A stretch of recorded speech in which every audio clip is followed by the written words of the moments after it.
께서 예루살렘에 올라가시니라. 예루살렘에 있는 양문 곁에 히브리 말로 베데스다라 하는 못이 있는데 거기 행각 5이 있고 그 안에 많은 병자, 맹인, 다리 저는 사람, 혈기 마른 사람들이 누워 물의 움직임을 기다리더니 이는 천사가 가끔 못에 내려와 물을 움직이게 하는데 움직인 후에 먼저 들어가는 자는 어떤 병에 걸렸든지 낫게 되밀어라. 거기 38배 된 병자가 있더라. 예수께서 그 누운 것을 보시고 병이 벌써 오래된 줄 아시고 이르시되 네가 낫고자 하느냐? 병자가 대답하되 주여 물이 움직일 때에 나를 못에 넣어주는 사람이 없어 내가 가는 동안에 다른 사람이 먼저 내려가나이다. 예수께서 이르시되 일어나 내 자리를 들고 걸어가라 함께 하시니 봅니다. 그 그 사람이 곧 나아서 자리를 들고 걸어가니라. 이날은 안식일이니. 아멘. 기도하겠습니다. 하나님 아버지, 이 시간 주님의 말씀 앞에 섭니다. 주의 성령께서 우리 마음에 말씀의 조명이 있게 하시고 깨닫는 은혜가 있게 하여 주시옵소서. 말씀 앞에 우리 자신을 드리는 복된 시간 되게 하여 주시옵소서. 감사드리며 우리 주 예수님 이름으로 기도드립니다. 아멘. 할렐루야. 이 시간은 베데스다를 떠납시다 라는 제목으로 함께 말씀 듣도록 하겠습니다. 이 세상은 참 고통과 아픔과 슬픔이 많은 곳입니다. 많은 사람들이 이 고통으로 인해, 세상의 아픔들로 인해 힘들어하고 있습니다. 세상에서 인류가 이 죄 때문에 타락한 이후에 이 인생의 문제와 어려움들로 말미암아 고통당하는 것은 어쩔 수 없는 그런 운명이 되어버렸습니다. 그 고통의 현장이 지금 2000년 전 예루살렘에서도 펼쳐지고 있습니다. 예루살렘 한 곳에서, 성문 어느 곳에서 일어난 한 사건. 옛 예루살렘은 성문으로 둘러싸여 있었습니다. 여러 성문들이 있었는데 어문, 옛문, 동문, 마문, 수문, 샘문, 골짜기문, 분문, 여러 가지 문들이 있었는데 오늘 이 말씀에 나오는 문은 이 양문입니다. 양문은 이 양을 제물을 쓸 그 양을 출입하게 하는 그 문이었는데 그 옆에 한 연못이 있었습니다. 그 연못의 이름이 이 베데스다였습니다. 베데스다는 은혜의 집, 자비의 집 그런 의미를 가지고 있습니다. 그런데 이 베데스다에 얽힌 하나의 전설과 민간 신앙이 있습니다. 가끔씩 천사가 내려와서 그 베데스다의 못을 한번 휘젓고 나면 그 휘젓고 난 이후에 누구든지 제일 먼저 들어가는 그 사람이 병에 낫게 된다, 취함을 얻게 된다, 그런 소문과 전설이 있었습니다. 그래서 이 이야기를 듣고 많은 이 사람들, 오늘 말씀에 보니까 눈먼 자, 다리가 불편한 자, 혈기 마른 자, 많은 병자들이 이곳에 모여서 병의 치유함을 기다리고 있었습니다. 그런데 여기서 이 사건의 주인공이 등장하는데 바로 38년 된 병자입니다. 38년 동안 고통당하고 있던 이 사람이 이제 누군가의 소문을 듣게 됩니다. 베데스다에 가면 병을 치유함 받을 수 있는 그러한 이 기적을 경험할 수 있다, 그런 치유가 나타날 수 있다, 그런 이야기를 듣고 기대감을 가지고 이곳에 가보았습니다. 그런데 까무라칠 정도로 놀랍니다. 너무나도 많은 사람들이 그 베데스다 못에서 병의 치유함을 기다리고 있는 것입니다. 기대감을 가지고 갔지만 결과적으로 그에게 찾아온 것은 깊은 절망감이었습니다. 이 베데스다의 의미가 은혜의 집, 자비의 집인데 전혀 은혜롭지 못하고 자비롭지 못합니다. 바로 잔인한 곳입니다. 그 희박한 가능성에 소망을 두고 모여있는 그 아픈 사람들, 그리고 게다가 경쟁이 치열한 데다가 생각을 해보니 물이 한번 휘젓고 난 이후에 중병에 걸린 사람은 몸을 움직일 수 없으니까 일찍 들어갈 수가 없습니다. 오히려 가벼운 병에 걸린 사람들이 더 먼저 들어가게 되는 그러한 모순이 가득한 곳이 바로 이 베데스다였던 것입니다. 모순이 가득한 곳입니다. 베데스다가 무엇을 의미합니까? 저는 이 베데스다가 죄에 빠져버린 인간의 이 세상의 모습이다, 저는 그렇게 비유가 되는 것입니다. 하나님의 풍성함을 죄로 말미암아 다 잃어버렸습니다. 하나님의 풍성함을 잃어버린 사람들이 희박한 가능성, 그 하나님의 풍성함을 놓친 사람들, 잃어버린 사람들이 그 작은 가능성을 붙잡고 치열하게 경쟁하는 이 세상, 직장에서는 뭐 승진을 위해서, 학생들은 더 뭐 학교를 들어가기 좋은 학교에 들어가기 위해서 피곤하게 공부하는, 사업을 정말 성공적으로 하기 위해서 치열하게 경쟁해야 하는 이러한 경쟁, 하나님의 풍성함을 놓쳐버린 그 희소한 자원을 가지고 싸우며 치열하게 살아가는 것이 우리의 삶의 현장이고 바로 이 베데스다의 모습이라는 것입니다. 여기에 인간의 탐욕도 한몫도 거들게 됩니다. 제한적인 자원인데 서로 많이 차지하려고 하니까 여기서 갈등이 생기고 사람을 착취하고 죽이고 속이는 일들이 빈번하게 일어납니다. 이것이 우리가 살아가고 있는 세상, 바로 베데스다와 같은 세상인 것입니다. 이 현실, 이런 모습들이 왜 펼쳐지게 되었습니까? 성경은 분명하게 말씀합니다. 앞서 말씀드렸지만 풍성한 하나님의 생명을 떠난 인생들에게 경험되어지는 안타까움, 죽음의 증상들이다라는 것입니다. 이 대지에서, 땅에서 뽑혀버린 그 나무는 당분간은 그 양분과 수분을 유지하면서 잎이 살아있고 열매도 살아있을 것입니다. 그러나 시간이 지나면 지날수록 곧 이 잎이 마르게 되고 다 죽게 됩니다. 이유는 그 생명의 근원으로부터 뿌리가 뽑혔기 때문입니다. 마찬가지로 생명의 근원이신 하나님으로부터 이 죄로 말미암아 뿌리가 뽑혀버린 인간은 끊임없는 이 죽음의 증상들이 나타나게 되어 있습니다.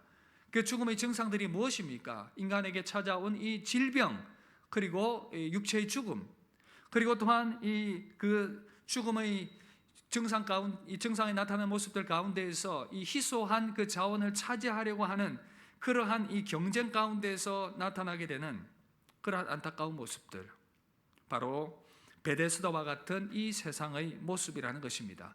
여러분, 이 38년 된 병자의 마음이 어떻겠습니까? 그를 지배하고 있는 것은 이 절망과 좌절이었습니다. 오랜 세월 질병에 시달리면서 무언가 내 삶에 변화가 있을 것인가 기대를 하면서 살아갔는데 번번이 그 소망이 꺾여버리는, 계속되는 이 희망 고문 가운데에서 고통당하고 있는 그러한 모습들, 몸과 마음이 다 무너져 버렸습니다. 깊은 절망감이 찾아왔습니다. 사람이 계속 몸이 안 좋거나 또 여러 가지 계속 실패들이 반복될 때에 나는 쓸모없는 인생이라고 스스로를 비하하고 자책을 합니다. 인생 모든 일에 자신감을 잃어버립니다.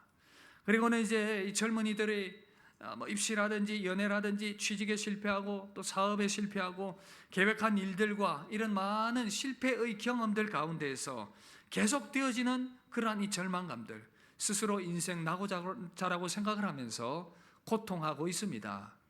더불어 내면에는 피해의식이 가득합니다. 38년 된 병자, 절망감뿐 아니라 이 피해의식이 가득한데, 내가 낫고자 하느냐 주님 말씀했을 때, 주여 물이 동할 때에 나를 못에 넣어줄 사람이 없나이다. 나를 못에 넣어줄 사람이 없나이다. 나를 도와주는 사람이 없어서 내가 지금 이 모양으로 이렇게 있습니다. 피해의식이 가득한 사람들, 부모님이 나를 도와주지 않았고, 주변 사람이 나를 도와주지 않았고, 가까운 사람들이 나를 도와주지 않았고, 여러 가지 환경이 너무나도 나에게 호의적이지 않았고, 그래서 나는 인생의 피해자이고, 하나님께도 그렇게 얘기합니다. 나는 하나님으로부터도 피해자입니다. 베데스다의 피해자들입니다. 그렇다면 이 38년 된 병자가 치유받고 회복되기 위해서 필요한 것이 무엇입니까? 절망으로부터 벗어나는 방법이 무엇이겠습니까? 오늘 말씀 다시 보시면 이렇게 고통과 절망 가운데 있는 이 병자를 누군가가 찾아가십니다. 그분이 바로 예수님이십니다. 오랜 세월 동안 얼마나 낙심과 절망을 했는지 거기에 대해서 깊이 공감하시면서 주님이 찾아가시며 다정한 목소리로 말씀하십니다. 네가 낫고자 하느냐? 네가 낫고자 하느냐? 38년 된 병자가 나을 수 있는 방법이 무엇이겠습니까? 저와 여러분들이 나을 수 있는 방법, 치유될 수 있는 방법이 무엇이겠습니까? 저는 오늘 이 시간 이것을 말씀드리려고 하는데, 먼저 첫 번째는요, 자기 방법을 포기하라입니다. 다 함께 따라합시다. 자기 방법을 포기합시다. 베데스다의 이 38년 된 병자에게 발견되는 안타까움이 무엇입니까? 자기 방법밖에 모른다는 것입니다. 자기가 나을 수 있는 방법은 오직 이 베데스다에 들어가는 것, 사람들과의 경쟁에서 이겨야 내가 살 수 있다 생각을 합니다. 7절 보시면 주여 물이 움직일 때에 나를 못에 넣어주는 사람이 없어 내가 가는 동안에 다른 사람이 먼저 내려가나이다.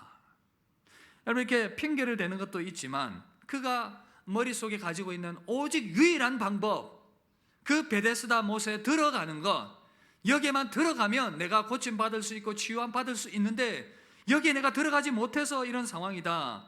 그렇게 지금 스스로를 안타까워하면서 오직 그 방법밖에 모르고 있는 그런 상황입니다. 여러분 많은 성도들이 이렇게 살아갑니다.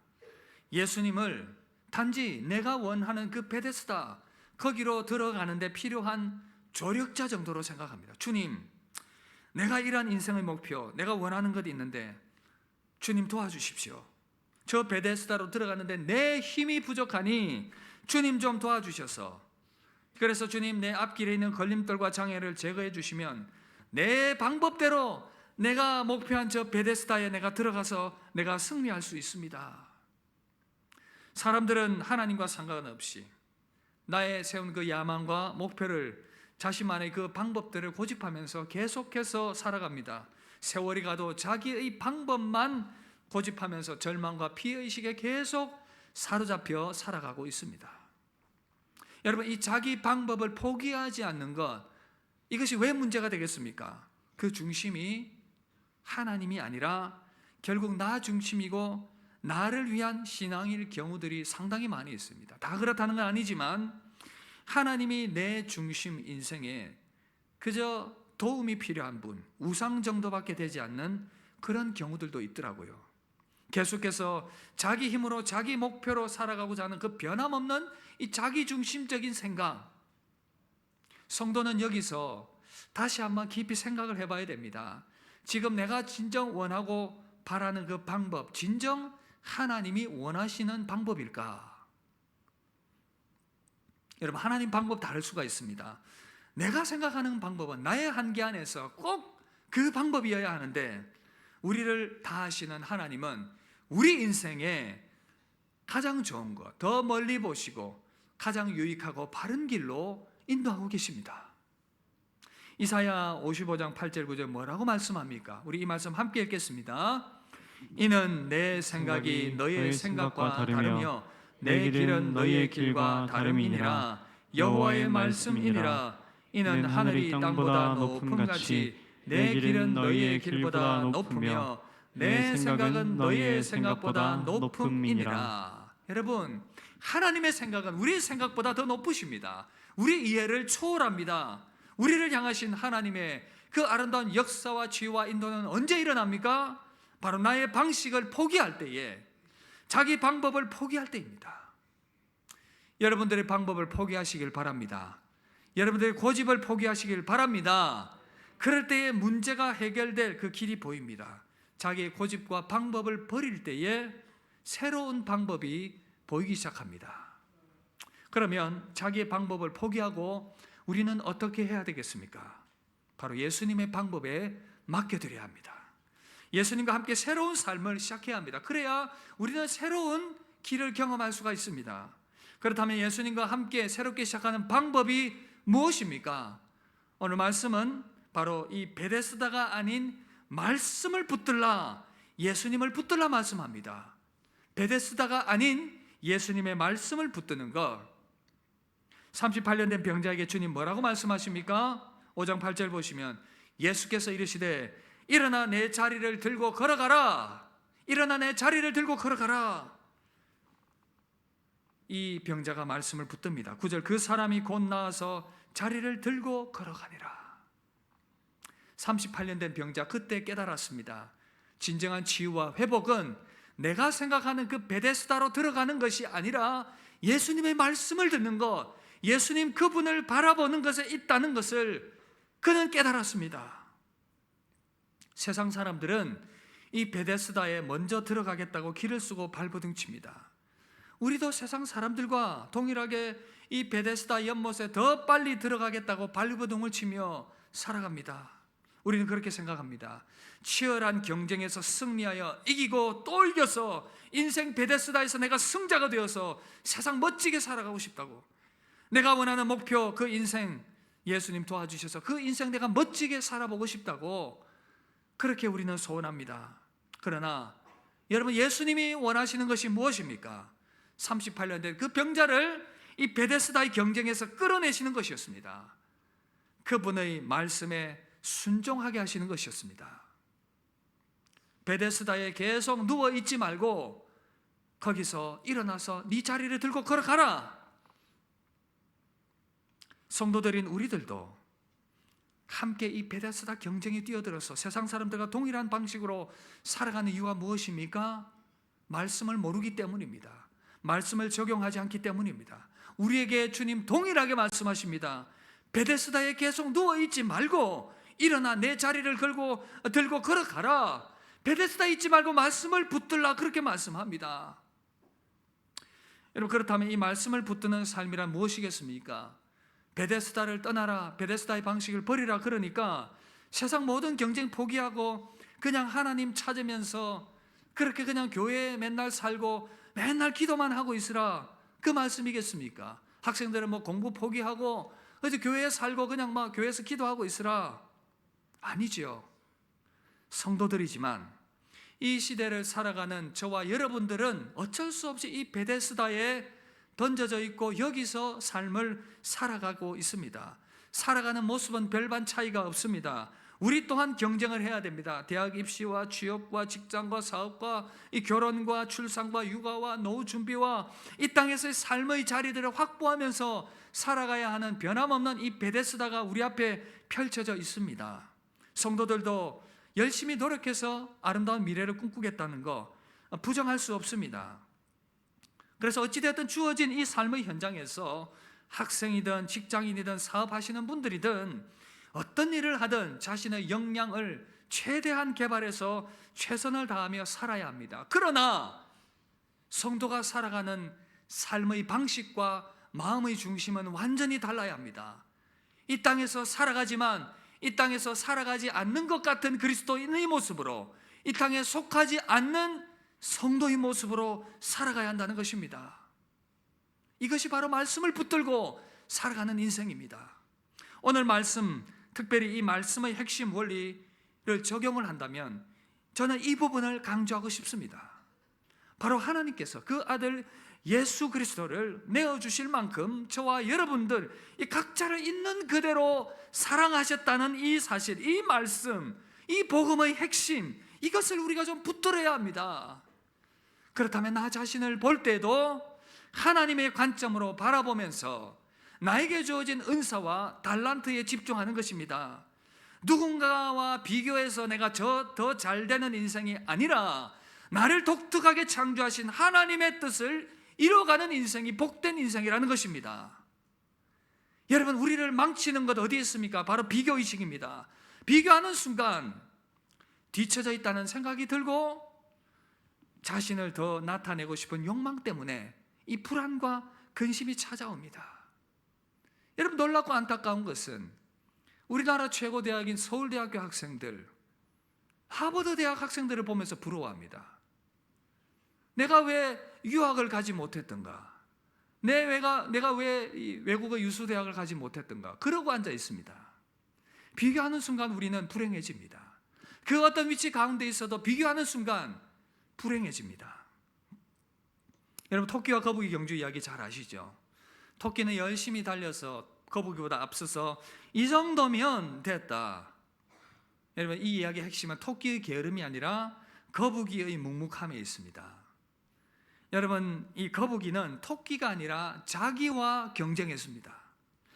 저만치 앞서가는 저 토끼를 보면서 내가 저 토끼를 어떻게 따라잡을 수 있을 것인가, 그렇게 비교하면서 절망하면서 포기했던 것이 아니라 자신이 할 수 있는 그 자리에서 최선을 다하면서 묵묵히 레이스를 이어갔습니다. 당장은 이 토끼 같은 사람이 앞서가는 것처럼 보입니다.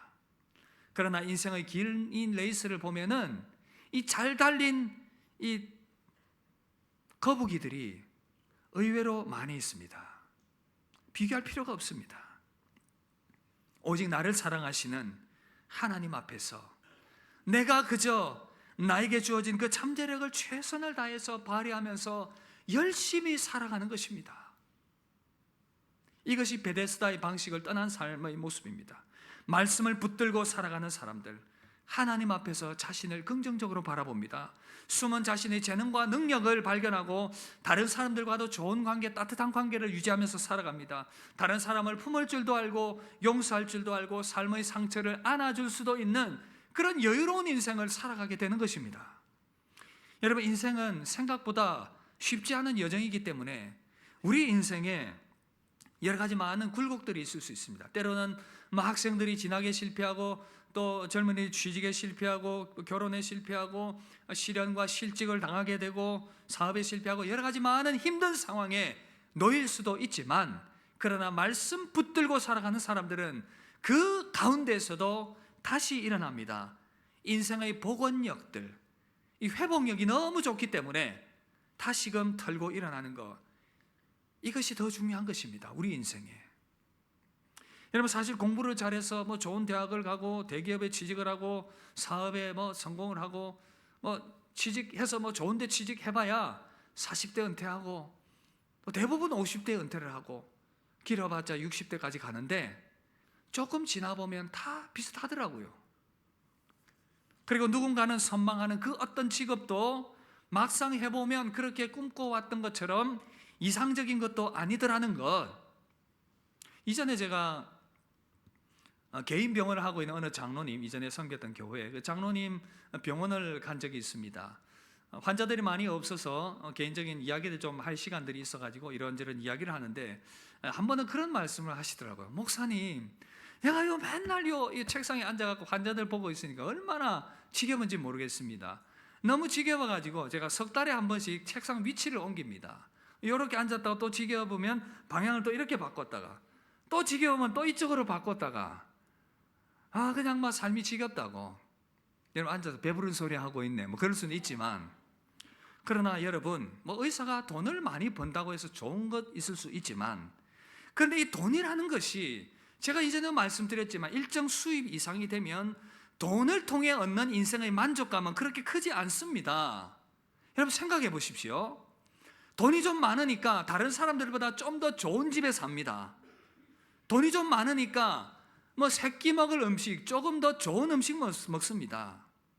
돈이 좀 많으니까 그냥 좀 브랜드 있는 옷을 입을 뿐입니다. 그리고 돈이 좀 많으니까 남이 타는 평범한 차보다 조금 더 좋은 차를 탈 뿐입니다. 크게 다를 바가 없더라고요. 저는 브랜드를 잘 몰라가지고 성도님이 에르메스를 선물했는데, 이게 헐메스 그러면서, 여러분, 어디에 가치를 두느냐, 내가 거기에 가치를 두는 인생이면 계속해서 인생이 피곤할 것입니다. 그러나 시대와 상관없이 변함없이 우리에게 가치가 있는 것, 그것을 붙들면 성도는 되는 것입니다. 여러분, 그것이 무엇입니까? 하나님의 말씀입니다. 이사야 40장 8절 이렇게 말씀합니다. 풀은 마르고 꽃은 시드나 우리 하나님의 말씀은 영원히 서리라. 할렐루야. 하나님의 말씀이 영원합니다. 시대와 상관없이 변함없는 하나님의 말씀, 그 말씀이 우리에게 영생을 주고, 그 말씀이 우리에게 생명을 주고, 그 말씀이 우리 인생을 부여롭게 만들기 때문에 시대와 상관없이 베데스다의 그 늪에서 벗어나서 성도답게 말씀 붙들고 당당하게 살아가시길 바랍니다. 말씀 붙들고 살아가는 자들을 하나님께서 결코 방치하지 않으십니다. 그 말씀 신뢰하고 살아가는 사람들 하나님께서 반드시 그 인생 책임지십니다. 어떤 모양으로든 여러분들 개인이 생각하는 그 야망은 아닐 수 있을지 몰라도 반드시 하나님이 우리 인생을 책임지신다는 것입니다. 이 약속의 말씀 붙들고 승리하는 여러분 되시기를 주의 이름으로 축복합니다. 그리고 세 번째, 우리는 이 베데스다의 길을 벗어나기 위해서 하나님의 말씀을 붙들 뿐 아니라 성도의 정체성을 다시 확인해야 합니다.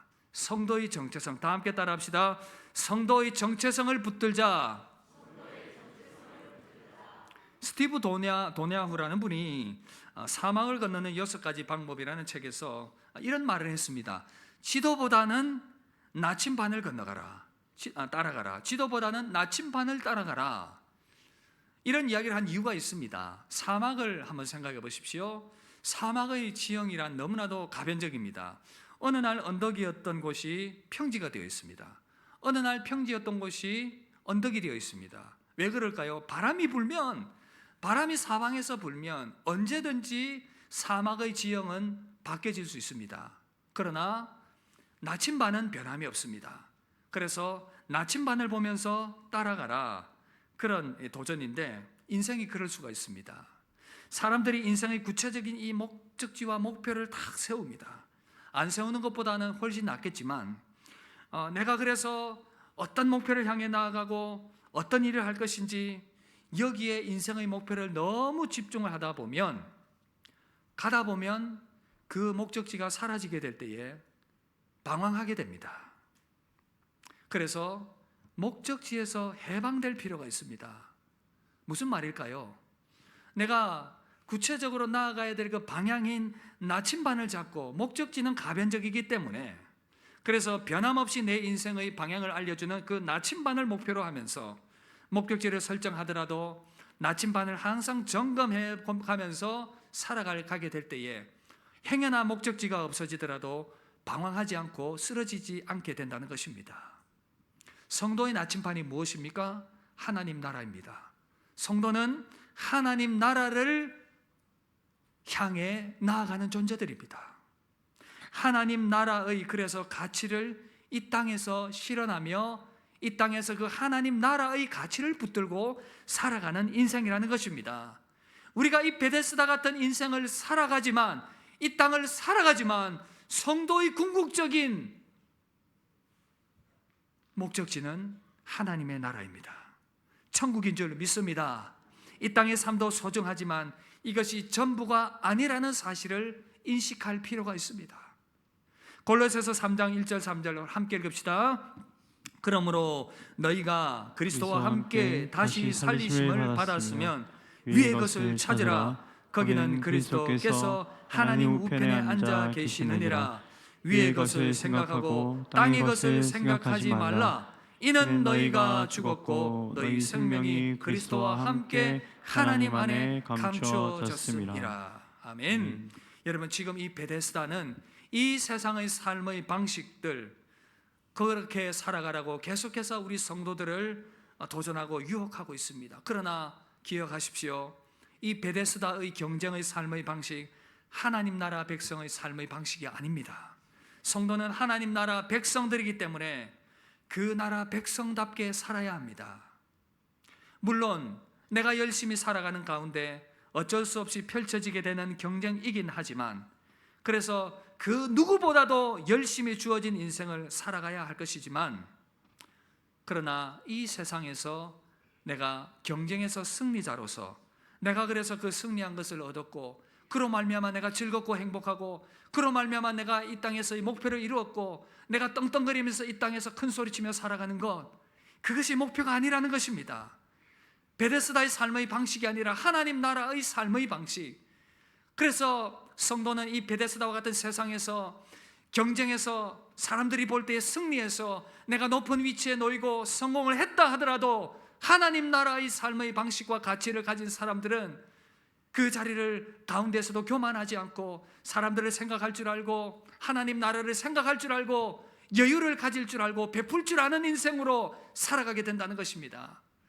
혹 이 베데스다와 같은 인생을 살아가면서 경쟁에서 도태되는 모습이 있다 하더라도 거기에 주눅들지 않고 나름대로 거북이처럼 열심히 내 인생을 살아갔기 때문에, 최선을 다해서 주어진 나의 인생을 살아갔기 때문에, 나에게 주어진 삶의 자리 가운데서 하나님께 감사하면서 만족하면서, 그럼에도 불구하고 나의 은사와 능력 가운데서 언제나 최선을 다하는 인생을 살아갈 때에 하나님께서 또 다른 기회와 은혜를 주시고, 그렇게 살아가는 것이 복된 인생 아니겠습니까? 베데스다의 경쟁에서 내려오시길 바랍니다. 하나님 나라의 방식의 삶의 그 방식을 붙드시길 바랍니다. 그리고 무엇보다도 이 세상의 것, 죽음이라는 현실 앞에서 아무 힘도 발휘하지 못한다는 것, 다시 한번 우리가 기억해야 합니다. 헤로도토스의 역사 한 이야기가 소개됩니다. 엄청난 군대의 힘을 가진 세계 최강의 그 페르시아 제국 왕 크세르크세스의 일화 소개가 됩니다. 성경에는 이 크세르크세스가 아하수에로로 그렇게 등장을 하게 됩니다. 이분이 전쟁에서 큰 승리를 거두고 최고의 정점에서, 그런데 이 왕이 눈물을 흘리면서 그 숙부와 대화를 나누는 그 내용이 이렇게 소개가 됩니다. 이런 내용입니다. 크세르크세스가 눈물을 흘리는 것을 본 그의 숙부 아르바타노스가 이렇게 물었다. 전하, 조금 전의 행동과 지금의 행동이 어찌 그렇게 다르십니까? 방금 전에는 자신의 행운을 스스로 축복하시는 듯 하더니 지금은 눈물을 흘리시나요? 그러자 크세르크세스가 이렇게 대답합니다. 저렇게 사람이 많은데도 누구 한 사람 100살까지 살 수 없다고 생각하니 절로 슬퍼지는구려. 사람의 목숨이란 얼마나 덧없이 짧은 것이요. 하나님 없는 인생, 영원한 하나님 나라의 소망이 없는 인생, 가장 큰 인생의 승리 가운데서도 죽음을 두려워하며 걱정하는 인생, 인생의 가장 최정점에서도 죽음을 두려워할 수밖에 없는 인생, 아무리 권력과 부를 누려도 세월에 가니 육신이 약해지고 병이 오고 결국은 죽음을 맞이하는 것입니다. 세월이 지나고 70, 80, 90이 되니 다들 이 부고의 소리가 들립니다. 그렇게 한 세대를 호령했던 정치가들도, 권력가들도, 부자들도, 대기업의 회장들도 다 그렇게 가더라고요. 사랑하는 성도 여러분, 우리가 이 베데스다의 가치와 방식을 버리고 말씀을 붙들고 다시 천국 백성이라는 이 바른 정체성을 가질 때에 저와 여러분들에게 치유와 회복이 시작될 것입니다. 하나님 나라의 가치를 붙들 때에 진정한 치유와 회복이 시작될 것입니다. 그런 은혜가 여러분들 가운데 임하게 되기를 주의 이름으로 축복합니다. 말씀 마무리하겠습니다. 여러분, 오늘 함께 예배를 드리는 여러분들 중에 혹시 베데스다의 경쟁에서 지치고 피곤한 인생, 낙심과 절망 가운데 있습니까? 그렇다면 베데스다를 떠나십시오. 현재 살아가고 있는 그 삶의 경쟁, 현실과 현장을 포기하라는 말이 결코 아니지요. 베데스다와 같은 그 삶의 방식, 그 현장은 살아가되 그 삶의 방식을 버려야 합니다. 그 가치관을 버려야 합니다. 베데스다의 그 경쟁만을 목표로 살아왔고 살아가고 있는 이 자기 방식을 버리시길 바랍니다. 말씀의 약속 따라서 여러분들을 소중하게 부르신 그 하나님을 생각하십시오.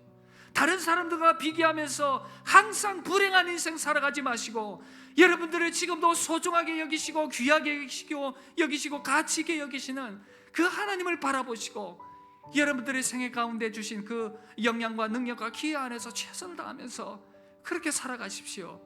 그렇게 살아가면 하나님은 언제든지 여러분들의 삶의 현장 가운데서 또 다른 기회를 주시고 은혜를 주시고 복을 내려주실 것입니다. 어쩌면 그 베데스다의 경쟁과 같은 모습 가운데서 여러분들을 우뚝 세우실 수도 있겠지요. 그러나 그렇게 되더라도 여러분 교만하지 마시고 하나님의 나라를 생각하며 베풀 줄 알고 여유를 가질 줄 아는 인생, 그것이 하나님 나라를 소유한 인생이고 하나님 나라의 가치로 살아가는 인생인 줄 믿습니다. 혹 도태되고 혹 그래서 세상 볼 때에 연약한 모습 가운데 있더라도 낙심하지 마시고 하나님이 내 편이시니 하나님이 나를 소중하게 여기시니 여러분들 인생 소중히 여기시고 변함없이 주어진 현실 가운데 최선을 다하시며 아름답게 살아가실 때에 우리에게 하나님의 크신 은혜와 복이 임하게 될 줄 믿습니다. 하나님의 길이 열리게 될 줄 믿습니다. 그 하나님 붙들고 주님 붙들고 주의 말씀 붙들고 하나님 나라 소망하며 살아가는 여러분 되시기를 주님의 이름으로 축복합니다. 우리 함께 찬양하겠는데 제가 말씀 준비하다가 이전에 불렀던 이 찬양 참 기억이 났습니다. 이 가사의 내용이 참 마음을 찡하게 하는데 내가 이런 모습으로 오늘 말씀과 연결이 너무 되어서 이런 모습으로 살아가고 싶습니다. 그럼 고백을 담아서 우리 이 찬양 함께 찬양하고 우리 합심해서 한번 기도하는 시간 가지도록 하겠습니다.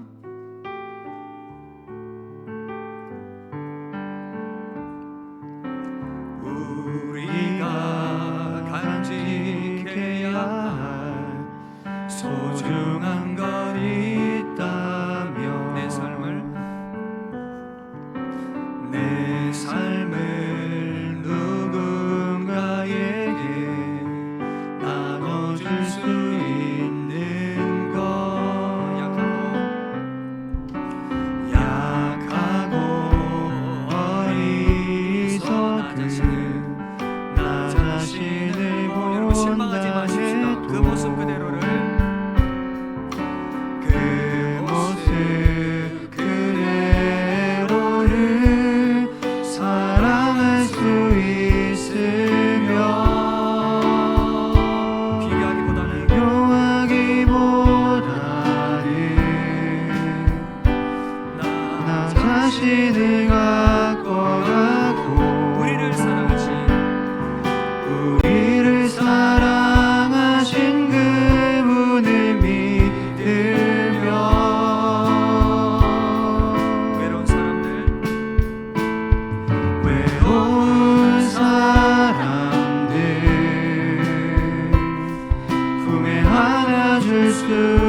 그렇게 살아갑시다.